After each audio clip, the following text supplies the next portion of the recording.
Hello, and welcome to Raising the Bar with the MBBA. I'm your co-host, Adeola Adejobi. And I'm Jason Clark, president of the Metropolitan Black Bar Association. The MBBA is the largest association of predominantly African-American attorneys in New York. Our goal is to advance equality in the pursuit of justice, assist with the professional development of our members, and address legal issues affecting New Yorkers. The goal of Raising the Bar with the MBBA is to foster a substantive conversation about justice issues in our community and to try to identify a couple of solutions in the process. Today, we're going to talk about desegregating education in New York. Joining us now is Linara Greenidge, Managing Director of Development and External Affairs for East Harlem Tutorial Program, as well as Dr. Robert Harvey, Superintendent of the East Harlem Tutorial Program. Let's discuss and welcome. Let's get to it. You know, this is such an important topic, especially when we're talking about our schools. And, you know, there have been recent reports that indicated that New York has one of the most segregated school systems in the entire country. So maybe let's start off with a little bit of background. So Dr. Harvey, could you tell us a little bit about the landscape of race in New York schools? Yeah, sure. It's a great question. As we celebrate the 65th anniversary of the Brown v. Board case, a UCLA report recently came out in May that kind of looks at the landscape of race in public schools, primarily in New York City, New York State. I think the biggest statistic is that segregation is on the rise, primarily when you look at predominantly white schools. So overwhelmingly, white students attend schools that have an average of 69 to 72% white attending students. But when you look at Black and Latino students, they attend schools where the average Black and Latino population is 94%, right? So a clear distinction between where our kids are going to school and who they're seeing when they get there. When you kind of exacerbate that data, you see that in those white schools, 95% of the teachers in those schools identify as white. And then when you look at Black and Latino schools, that data point doesn't change very much. 75% of the teachers still identify as white. So even though the student demographic is racially segregated, it is still a very much a white landscape in who's teaching the kids. So the state of race since Brown v. Board to now is at alarming rates. Students are being segregated by color based on zoning in our public schools. Yeah, no, that's even amazing as you say that, because Brown versus Board of Education, that was in 1954, and it's 55 years later, and we're trying to figure out, you know, what positive steps have happened since then. So it seemed like you were tapping into this issue in regards to teachers, and the fact that in many of these school districts, it sounds like the teachers themselves, you know, obviously play a role, but you know, the racial makeup of those teachers. What are some of the things that I think need to be done to be able to improve the racial makeup of the teachers that are in the schools who are teaching many of our kids?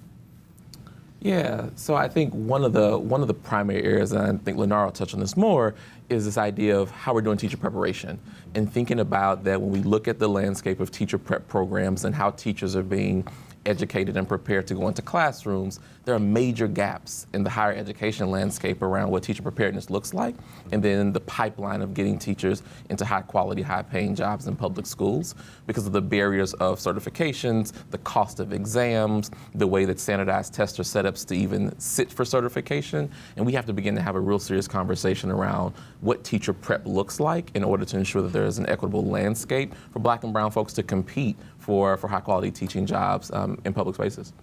Yeah, and just to piggyback off of that, there's been a lot of talk around the lack of Black male teachers in the educational system.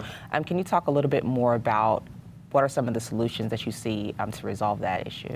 Yeah, so there are a number of fellowship programs that are kind of growing primarily in the Northeast, directly targeting Black male educators. The wave really started in the South at Claflin University years ago with this program called Call Me Mister. And it was a way to change the narrative around pushing Black and even Latinx males to take on this designation of Mr. as a part of being a classroom teacher, as in classroom identity. And since then, there have been waves of programs. The most popular and the most growing right now, a program called Profound Gentlemen, who is aggressively trying to recruit and retain Black and brown male educators by lowering the barriers to entry, paying for exams, paying for graduate programs, creating pipeline partnerships where they're placing Black males in schools. And so there's a wave happening. The the greatest challenge to that wave always when it comes to Black and brown education is capital, and trying to find philanthropic resources to support that work to help lower those barriers to entry. And that's the greatest struggle that we're facing right now to recruit Black males. And in some of the programs that we're doing here in New York City, the Young Male Initiative that City Hall has put on has recruited a lot of teachers of color, men in particular. And teaching residency programs are a unique way in which to ensure that we are diversifying the pool of teachers while also ensuring that they are prepared to go into the classroom in a different way as they're thinking about how best to be of service to our communities. Yeah, I mean, one thing I feel like I hear a lot is that people will start teaching and they'll be assigned to a particular school district or school, and then after a couple of years, I guess once they've had X amount of experience, instead of actually staying in those schools, especially some of the under-resourced schools, they'll end up going somewhere else. Do you see that as part of the problem, and if so, like, what do you think are some of the ways that we get around those type of issues? A lot of the ways in which individuals are getting their master's in education, right, they're not necessarily being trained for a specific community. They are getting their education based on theory and best practices, but not actually being a community-based, not with a community-based approach. With teaching residency programs, and one that I'm thinking about in particular is the East Harlem teaching residency program. I've heard of that. Have you? Good. What we do before our students even go into the classroom to learn about theory, right, and how best to teach our young people, they do a tour of East Harlem first, right, and they do a tour of East Harlem by someone who was born and raised in East Harlem to learn about the community that they are going to be serving. And as they go through our 18-month program, they're going through that program with the hopes and the acknowledgement that our goal for them is to ensure that they stay in East Harlem, right? And so I do think that there are some programs that train the individual to teach anywhere in the country, right? Which could be a disservice sometimes. But there are some programs that are being spearheaded right now that are very community-based, and even, Comptroller Scott Stringer recently put out a report wanting to advocate for more teaching residency programs as a way in which to combat some of what you're referring to, Jason. Good. Yeah, and can you talk about the discrepancy with teachers' pay within these communities? Because I would think, obviously, from an economic standpoint, that would have a big impact on these communities. Yeah, sure. So teacher pay is a major issue. Kind of directly related to teacher pay is the conversation around zoning, right? So when you look at how public schools are traditionally funded, a large portion of public school funding comes from local tax dollars. Zoning plays a big role into that because those community education councils get to determine the teacher scales, and those teacher scales can vary from anywhere from 2% to 20% differences depending on the community that you land in. It's one of the major issues that a lot of school choice folks are trying to rectify by taking into account things beyond just a degree in order to account for teacher compensation. So when you look at traditional scale models for teacher pay, typically number of years determines the entire threshold. There was a movement that grew around data being used to inform teacher pay and to create opportunities for teachers of color to access higher amounts of compensation based upon data in the classroom. There's been pushback to that, but overwhelmingly, it's been shown to be one of the more successful models to ensure that teacher pay is more equitable, because what we do know from data is that Black and brown teachers, by and large, have higher proficiency data when serving Black and brown students. And if we can account for that to compensate teachers, then teachers of color will see that gap continue to close. Of course, knowing that we're fighting against, right, a structural compensation gap, particularly with women of color, men of color, who continue to pay anywhere from 20 to 40 cents per dollar behind their white counterparts. We're trying to use performance data as a way to close some of those inequities. And to take a more, what we like to call an anti-racist approach to compensation, because we think that that's where the conversation really needs to lean. So that's actually an interesting term you used, anti-racist. So Sure. Can the two of you kind of expound a little bit about what you mean by that term? Sure. Yeah, so for about 20 years, right, the conversation really got hot around DEI, diversity, equity, and inclusion. And folks got excited to say that they were doing diversity work and having diversity initiatives. We would say that the work of anti-racism is not about honoring color, which is where diversity lands, or the equity conversation where we talk about making sure that folks have competitive access, or even just this idea of belonging. But anti-racism for us is, how do you speak to and dismantle the structure and the systemic power that continues to harness power in the hands of white supremacy culture, right? And so for us, we are really intrigued by the idea that students and adults need spaces that are intentionally trying to dismantle structures that, by and large, have 400 years of weight behind them to ensure that they're at the bottom. And so anti-racism for us is not about individual agency, but about structural agency. And how do we tear the system down to reimagine what this system could look like for kids and families? And so, which means that it changes the conversation a little bit, right? And so instead of focusing on the student and just ensuring that, the student is working really hard, and ensuring that we have all of the resources, we are looking at the overall infrastructure and the institution that our young people are actually entering into, and how do we transform and impact that at that level versus, focusing on the individual, which creates a different sort of agency and a different sort of power that our young people can have by not blaming them, for some of the systemic inequities that appear before them as they're trying to dream. Yeah, and as we're talking about desegregating education, can we talk about the role that parents can play in terms of trying to get more access to resources for their children at their schools? Because I think a lot of times parents don't know where to go, they don't understand how the system works, and you're talking about dismantling system, Sure. They don't even understand how it works. Sure. So what are some of the things that parents can do? What role can they play to try to make sure that their schools are getting more resources? Sure. So one of the things that we would encourage families to do is we have family councils at all of our schools. And what we push in those family councils is basic strategies for organizing, kind of the basis of advocacy. How do you attend and approach a community board meeting and make space in those community board meetings for your voice to be heard? How do you ensure that you know how to identify who your representative is on the state level, the local level, even on the federal level? And can we create opportunities and moments in school-based settings to create letters and templates where families are able to send written documentation to their representative advocating for issues that impact their community? So I think on the school-based level, we have a responsibility to create moments to enhance, to your point, the learning that families have, teaching families strategies around organizing, and how to ensure that their collective voice is far stronger than their individual voice. And so how to identify what those common issues are. Yeah, and what can parents ask for specifically?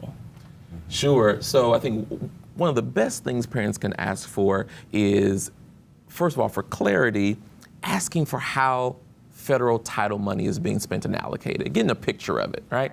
Often families don't realize that along with the state allocation per pupil, that all of our public schools are receiving federal dollars, right? Title I is coming into our schools, and families need to know how Title I money is being spent, which comes with facilities funding, capital funding for repairs, things like, has there been an asbestos abatement recently in all of our schools? Have we done lead testing? So families can ask their community education council to see reports to say, I want to see the data that shows that there is no lead present in my school. When was the last testing done? What were the findings? And can we have access to that? Families can also ask to see the vendor contracts for food services to say, yeah, absolutely, right? Yeah, to say, Who knew? We've been using this same vendor for X number of years. My child tells me they throw the food away every day because it's cold and frozen. We demand to speak to the food vendor provider because we want to advocate for higher quality food options that aren't high in preservatives, high in sugar, high in cholesterol, high in sodium. And we want to advocate for issues where our children have access to high quality food. Literally, the Community Education Council and community boards, they are required to listen to the voice of families and parents, but oftentimes in communities of color, where to Linara's point, where agency's been removed and the locus of control has been put on students and has been put on some other body, families don't realize they have that power to advocate. Yeah, it's interesting because it sounds like where we're going with this conversation has to do with kind of collective advocacy. And I know that maybe about 20 years ago there was this case called the Campaign for Fiscal Equity versus the state of New York, where essentially the New York State Court of Appeals, which is the highest court in New York, had indicated that $5.5 billion is supposed to be put into our schools because a lot of the schools in some of our underperforming school districts have been not getting a sound and basic education, which is required under the state of New York. So with that, with kind of as the drop back, like what are some of the things that we can do, or what can some of the different advocacy groups do to try to make sure we get more funding for some of our schools? So, I think what advocacy groups need to do is identify what the common platform is going to be for that push for advocacy. So there are a number of national and state-based organizations that are pushing for additional funding for schools. A report recently came out that showed that the Foundation for Aid committed money to public schools in New York State, and which is, I think 15 years ago, there was a commitment of roughly $5 billion that should have been designated to New York public schools. And that Foundation for Aid money has never hit the schools yet in 15 years. And so I think advocacy groups have to do a much stronger and clearer job on holding representatives accountable for promises that are made. Oftentimes, I think with the excitement of segregation cases, when you look at the kind of sexiness in the market right now around the emission test, and when those moments are hot, advocacy groups tend to hop on those to create promises from state reps and to get people to make promises for funding. And then as the issue falls out the media cycle and as something else takes over that media cycle, the groups don't do a strong enough job keeping that promise to execution because the new topic has come up. But with a clear policy, with a clear set of demands that drive the conversation, I think organizations and advocacy groups like the Campaign for Student Equity and others would have a much stronger job and a much stronger possibility of getting the funding that schools require without being caught up in the fray of whatever the media cycle is around public education. And people often say that all politics are local politics, right? And the trend that we're seeing now is that a lot of the work within the education space and the work that we do is very community-based specifically. And so instead of trying to potentially be part of a national conversation, right? How are the national issues impacting your community in particular, and how are you reaching out to your local elected officials that may represent you on the federal level, right? But your congressperson has to still come back to East Harlem and knock on doors every 2 years. How are you bringing that issue to your local communities as a way in which to advocate, and how are you being consistent about that, right? And consistency is key. In addition to ensuring that we are bringing people around the table that have access to resources, to money in particular, to make sure that we are continuing to push the agenda forward. Yeah. I think it's something that we have to be honest about is when we look at the public-private conversation around school funding, we have to ask and answer the question of who's lobbying for what on the local level. So I think about where East Harlem is located in proximity to the Upper East Side, and that you cross one street, you cross 96th Street, and there's a stark difference in how you experience that community. But when you look at who's carrying the lobbying conversation for the Upper East Side and who's carrying the lobbying conversation for the East Harlem community, those folks look very differently, right? There's a lot of private weight and private capital behind how the Upper East Side gets resources, how schools are zoned, who gets to attend those schools. And when that same conversation tries to come to East Harlem, that conversation gets a little nuanced, and folks begin to say, well, zoning works this way, or this is the reason we zone these students to this school, because the lobbying power and the private capital that supports that argument isn't the same one block north of the Upper East Side. And so we have to be really honest about that conversation, that when it comes to school funding, there is the public component of it, but there's also a lot of private weight that's driving that conversation, and communities that have been underinvested in, like in East Harlem and Harlem, continue to need private partners and private organizations that are going to essentially put their weight behind the community for the sake of moral equity and justice, right? Even if it does not benefit the power south of 96th Street. And to that point, right, it's important to differentiate, between inequity, right, and equity and inequality, right? And if we're talking about being equitable, that means that we're giving more in the short term to communities that have been systemically under-resourced over generations and decades in order to keep up with the communities that have been fully resourced since the beginning, right? And I think that, when talking about this movement or this work, we tend to confuse what it actually means to have an equitable, structure. Right. So we started this conversation actually framing it by starting with Brown versus Board of Education, and again that's been about like 55 years this year. What are some of the changes that we've seen since then, especially when we talk about the role of race in public education? So a lot of the anti-racism work that we have been discussing is something that I think it's worth highlighting, right? And so in addition to it, as we make sure that there are more teachers of color within the education space, our reality is that a great deal of white people are educating our communities of color. And we all come with our biases, right? And we need to understand how we show up in a classroom to ensure that we're not perpetuating any further harm as we are trying to educate our young people to realize their best possible selves.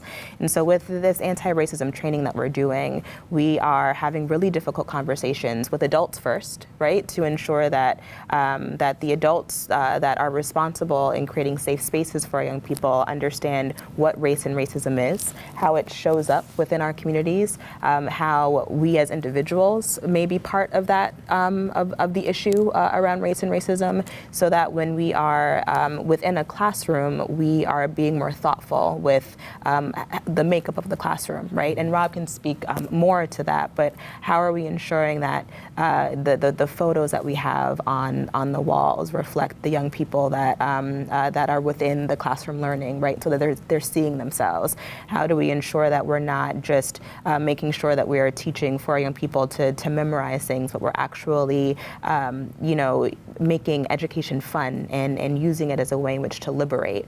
And so this anti-racism training is something that I think a lot of other organizations are also looking into right now to ensure that we're not just talking about diversity or watering down what it means to be equitable, but that we're actually putting some really, really hard, tangible things into place to make sure that we are servicing the whole child.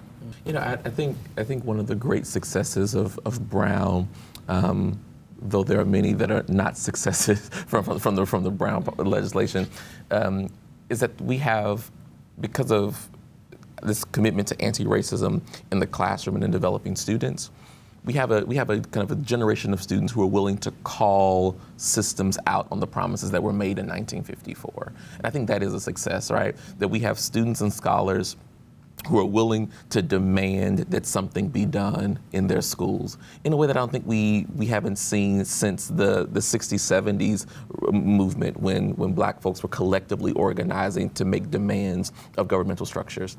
So I think that's one of the great successes, is that we're watching scholars and students have some really important conversations around the role of race and how race has impacted both the classroom environment, but then the systemic structures around housing, mass incarceration, food justice, and to see 5th graders and 9th graders and 12th graders have that active conversation around how race needs to be thought about in the public square, I think is a success that Brown furthered, because it called the government to task around what its role was going to be in making promises to communities. And so that's something that I think we can stand on as a pretty significant accomplishment from that legislation, while also naming that the promises of Brown v. Board have not been met.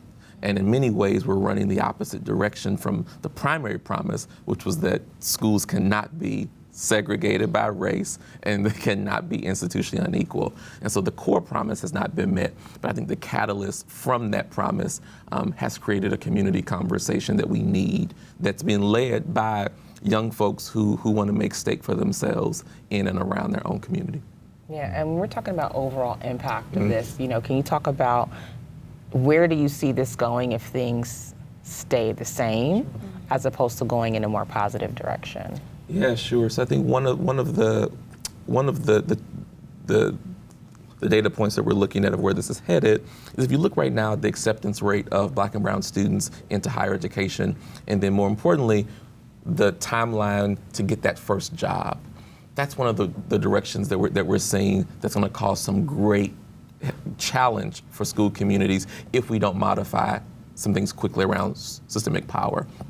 We're also seeing that if we don't turn this corner around racial segregation in public schools, we're really moving toward a place now where a white student can go through all of their 13 years of formative education, K through 12, and never experience a classroom having been taught by somebody other than a white identifying person, which means the framing of history, their framing of the world, the way they navigate the world will be really one lens. And if we do that, what we can see is a really reimagined, re-envisioned, restructured understanding of how Jim Crow informed white students by assuming that the white framing of the world is the best framing of the world. And we have to turn the corner on racial segregation in order to control for that. Yeah. Yeah, and a lot of this, it sounds like, is really kind of goes to this idea of civic education, where I think for the longest it seems like when there are issues with performance and performance being looked at by, you know, how people do on standardized exams, people start stripping away some of the other things that are also important just because it's really focused on making sure people get certain particular grades. Can you very quickly in the last 30, 45 seconds that we have left, just kind of center on like the role that civic education may have in developing this for our students? Yeah, sure. So I think when you look at school communities and curriculum, a wave that is happening right now is that particularly high schools and middle schools are recentering civic education, requiring students to have active conversations about the role of policy and government in impacting change, and challenging whether or not standardized exams from ESSA and No Child Left Behind are the best measurements for students being global citizens. And a lot of schools are pushing back and saying ESSA and No Child Left Behind missed a fundamental component, which was how do you navigate the world post-graduation in order to participate in American democracy. We have to think about what the point is for education, right? And the goal is to build, responsible citizens of the world. And so with that civic education piece, it allows us not to compartmentalize issues, right? Which is something that that we do often to try and make it a more digestible, sort of issue. But in order to make sure that someone's civically minded, they can look at all of the policy issues that are impacting their communities to impact change. Okay, well, that's all the time we have. Thank you so much for joining us today. And thank you for watching Raising the Bar with the MBBA on the Manhattan Neighborhood Network. See you next time. Bye.